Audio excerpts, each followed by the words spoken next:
La police a frappé à ma porte à 6 heures du matin pour un crime que mon meilleur ami avait commis. Et le pire, c'est que tout prouvait que c'était moi. Je m'appelle Jefferson Morel. À 6h03 exactement, debout dans mon couloir, menotté, encore à moitié endormi, j'ai compris une chose très simple. Ma vie venait de basculer sans que j'aie fait la moindre erreur. Ou du moins, c'est ce que je croyais encore à ce moment-là. Les policiers n'étaient ni agressifs ni pressés. Ce calme-là est parfois plus violent que les cris. Ils connaissaient mon nom, mon entreprise, mon passé. Ils savaient exactement où chercher. Ordinateur, téléphone, dossier. Ils m'ont laissé m'habiller puis m'ont conduit dehors, sous le regard des voisins.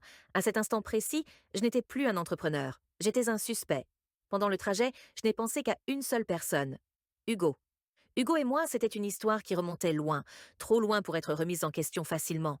On avait grandi ensemble, dans le même immeuble délabré, avec les mêmes absences parentales et la même rage de s'en sortir. On partageait tout, les galères, les ambitions, les silences. Quand j'ai eu l'idée de monter mon entreprise, c'est lui qui m'a dit « On le fait ensemble ou on ne le fait pas ». Hugo était méthodique, discret, brillant avec les chiffres. Moi, j'étais impulsif, créatif, toujours projeté vers l'avenir. On se complétait, ou du moins, c'est ce que je pensais. Pendant les premières années, tout a fonctionné à merveille. Les contrats arrivaient, les clients aussi. On travaillait tard, on dormait peu, mais on y croyait. Hugo gérait la comptabilité, les flux financiers, les relations bancaires. Moi, je signais, je pitchais, je vendais. Je lui faisais confiance sans jamais vérifier, parce que la confiance, quand elle est ancienne, devient aveugle. Le 1er août est arrivé de manière presque insignifiante. Un investisseur, un peu trop prudent, a demandé un audit complet. Rien de personnel, avait-il dit. Juste une formalité. J'ai ouvert les comptes avec un sourire confiant, qui a disparu en quelques secondes. Une somme énorme manquait à l'appel. 230 000 euros. Pas de trace d'erreur, pas de justification. Quand j'ai appelé Hugo, il a répondu immédiatement. Calme-toi, Jeff. Ce genre d'écart, ça arrive. Laisse-moi vérifier. Il avait l'air sincère. Trop sincère pour que je doute vraiment.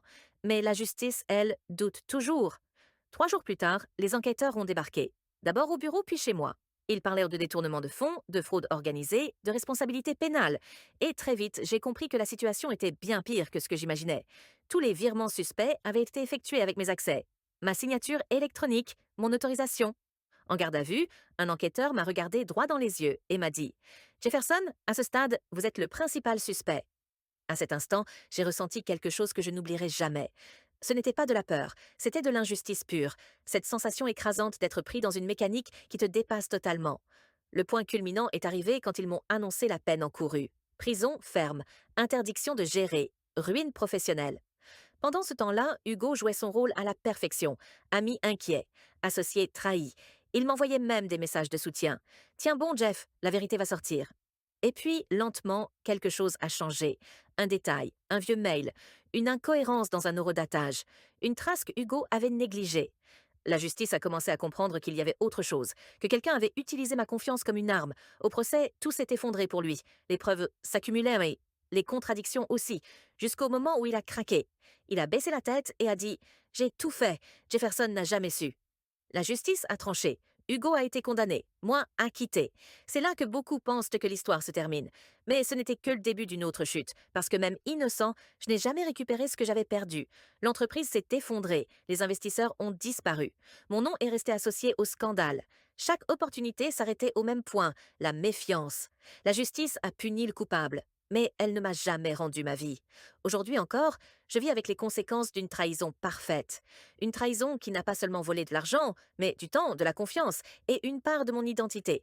Alors dis-moi, quand tout prouve que tu es innocent, mais que tout le monde se souvient encore du scandale, est-ce que la vérité suffit vraiment à te sauver?